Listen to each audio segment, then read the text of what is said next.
வணக்கம். மாலை முரசு செய்திகளை விரிவாக பார்ப்பதற்கு முன்பாக முதல் தலைப்புச் செய்திகளை பார்க்கலாம். நேரடி நெல் கொள்முதல் நிலையங்கள் மூலம் உரிய காலத்தில் நெல் கொள்முதல் செய்யப்படுவதில்லை என்று எதிர்க்கட்சித் தலைவர் எடப்பாடி பழனிசாமி குற்றச்சாட்டு. டெல்டா விவசாயிகளின் வயிற்றில் அடிக்கும் வேலையில் அரசு ஈடுபட்டிருப்பதாகவும் கடும் சாடல்.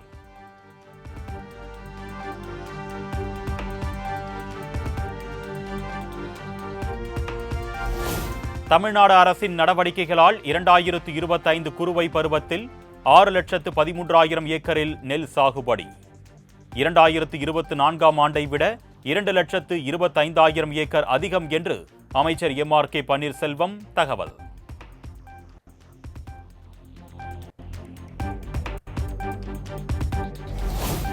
கரூர் சம்பவத்திற்கு யார் பொறுப்பு என்று அருணா ஜெகதீசன் ஆணையம் 3 மாதத்தில் அறிக்கை தாக்கல் செய்ய வேண்டும். ஆணையம் அமைக்கப்பட்டது தொடர்பான விவரங்கள் அரசிதழில் வெளியீடு.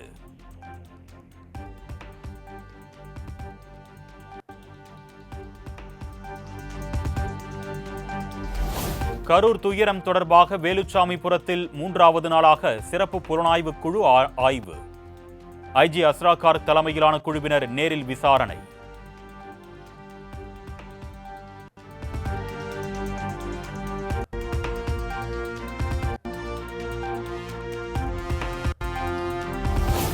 கரூர் சம்பவம் தொடர்பான வழக்கை CBI விசாரணைக்கு மாற்றக் கோரிய வழக்கு. கூட்ட நெரிசலில் பலியானவர்களின் தந்தை தாக்கல் செய்ய மேல்முறையீட்டு வழக்கு உச்சநீதிமன்றத்தில் வரும் 10ஆம் தேதி விசாரணை.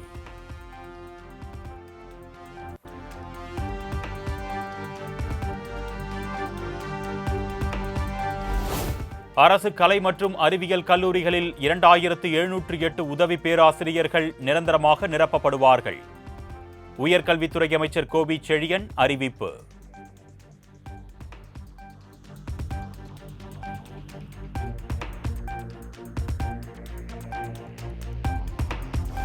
கல்வியில் சிறந்த தமிழ்நாடு நிகழ்வு ஒரு விளம்பரம் அல்ல, அடுத்த தலைமுறை மாணவர்கள் சாதிப்பதற்கு ஒரு ஊக்கம். சென்னையில் ஆசிரியர்களுக்கு பணி ஆணைகளை வழங்கி அமைச்சர் அன்பில் மகேஷ் பேச்சு.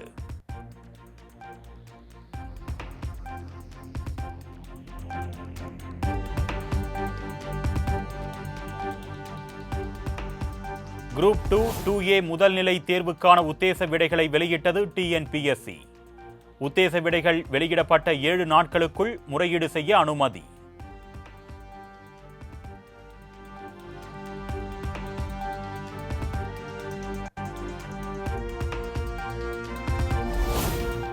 டெங்கு காய்ச்சல் பாதிப்பு அதிகரிப்பால் சென்னை, திருவள்ளூர், கோவை மாவட்டங்களுக்கு சிவப்பு எச்சரிக்கை. முன்னெச்சரிக்கை நடவடிக்கைகளை முறையாக கடைபிடிக்க தமிழ்நாடு பொது சுகாதாரத்துறை தகவல்.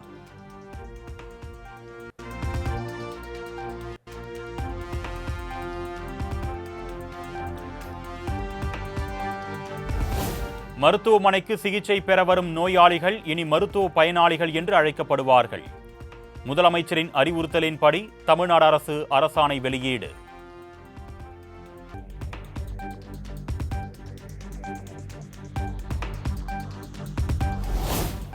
முதலமைச்சர் கோப்பையில் வெற்றி பெறும் வீரர்களுக்கு 3% இடஒதுக்கீட்டில் வேலைவாய்ப்பு வழங்கப்படும். துணை முதலமைச்சர் உதயநிதி ஸ்டாலின் அறிவிப்பு.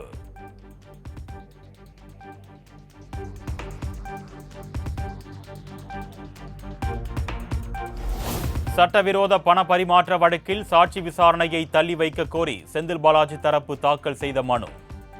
அமலாக்கத்துறை பதிலளிக்க சென்னை முதன்மை அமர்வு நீதிமன்றம் உத்தரவு.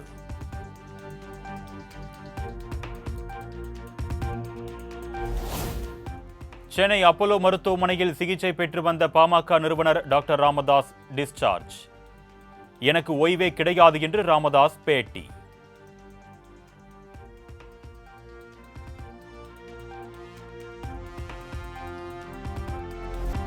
கோயில் உண்டியல் திருட்டு வழக்கில் ஆஜர்படுத்தப்பட்ட உத்தரப்பிரதேசத்தைச் சேர்ந்த தர்மேந்திர சிங் நீதிபதி அருண்குமாரனை நோக்கி காலனி வீச்சு. விசாரணையை சேரன் மகாதேவி நீதிமன்ற நீதிபதி வேறு தேதிக்கு மாற்றியதால் ஆத்திரம்.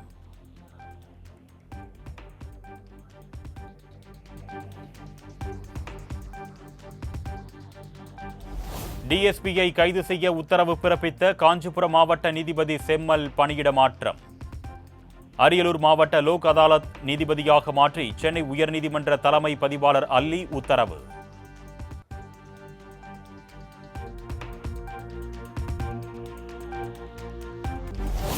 மரக்காணம் புதுச்சேரி இடையே 4 வழிச்சாலை அமைக்க மத்திய அமைச்சரவை கூட்டத்தில் ஒப்புதல். பரமக்குடி ராமநாதபுரம் இடையேயான 4 வழிச்சாலைக்கு பிரதமர் மோடி தலைமையிலான அமைச்சரவை கூட்டத்தில் ஒப்புதல் அளிப்பு.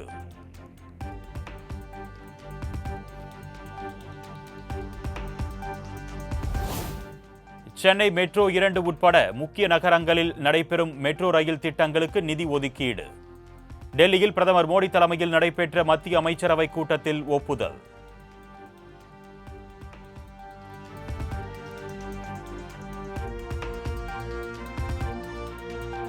முன்பதிவு செய்த ரயில் டிக்கெட்டை ரத்து செய்யாமல் பயண தேதியை மாற்றிக்கொள்ளும் வசதி. புத்தாண்டு முதல் ஆன்லைனில் எவ்வித கூடுதல் கட்டணமும் செலுத்தாமல் மாற்றிக்கொள்ளலாம் என்று ரயில்வே அமைச்சர் அஸ்வினி வைஷ்ணவ் தகவல்.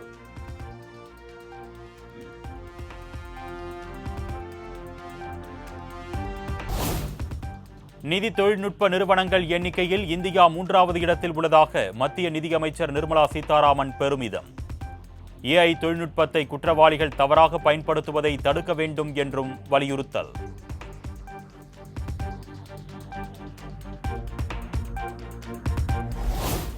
டெல்லியில் இன்று கூடுகிறது காங்கிரஸ் மத்திய தேர்தல் குழு. பீகார் சட்டமன்ற தேர்தலில் போட்டியிடும் வேட்பாளர்களை முடிவு செய்ய வாய்ப்பு.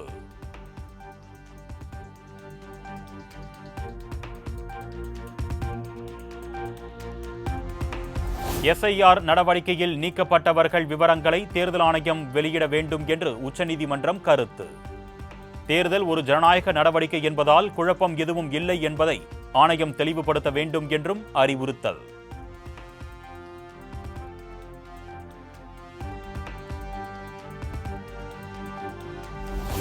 சாதிவாரி கணக்கெடுப்பை நடத்த கர்நாடகா முழுவதும் உள்ள அரசு மற்றும் அரசு உதவி பெறும் பள்ளிகளுக்கு நாளை முதல் அக்டோபர் 18ஆம் தேதி வரை விடுமுறை. கர்நாடக மாநில முதலமைச்சர் சித்தராமையா அறிவிப்பு.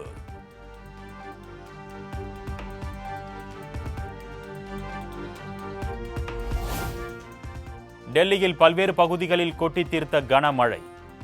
சாலைகளில் மழைநீர் தேங்கியதால் பல கிலோமீட்டர் தூரத்திற்கு அணிவகுத்து நின்ற வாகனங்கள்.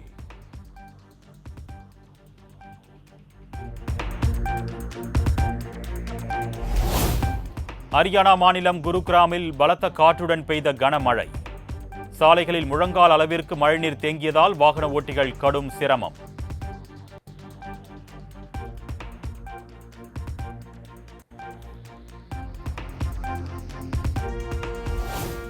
அதானி டிஃபென்ஸ் நிறுவனம் 77 கோடி ரூபாய் வரி ஏய்ப்பில் ஈடுபட்டதாக குற்றச்சாட்டு.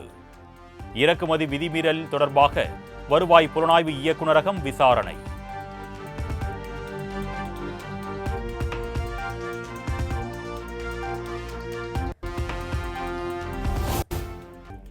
ரஷ்ய அதிபர் புட்டினின் 73வது பிறந்த நாளையொட்டி அவரை தொலைபேசியில் தொடர்பு கொண்டு வாழ்த்து தெரிவித்தார் பிரதமர் மோடி.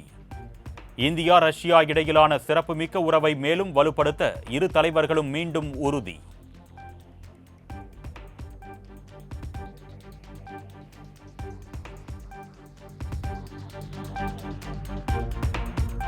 இரண்டாயிரத்து 25ஆம் ஆண்டு இயற்பியலுக்கான நோபல் பரிசு John Clarke, Michel Devoret, John Martinis ஆகியோருக்கு அறிவிப்பு.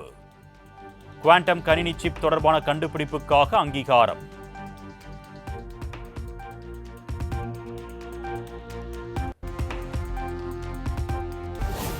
சட்டவிரோதமாக வாங்கப்பட்டதாக பறிமுதல் செய்யப்பட்ட தமது காரை விடுவிக்க உத்தரவிட வேண்டும். நடிகர் துல்கர் சல்மானின் கோரிக்கையை நிராகரித்து கேரள உயர்நீதிமன்றம் உத்தரவு.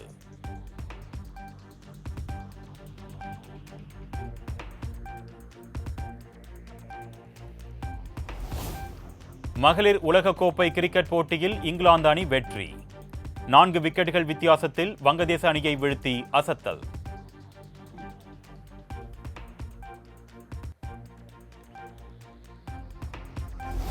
ஆளில்லா விமானங்களை இயக்கும் ட்ரோன் பைலட் உரிமத்தை பெற்றார் இந்திய கிரிக்கெட் அணியின் முன்னாள் கேப்டன் தோனி.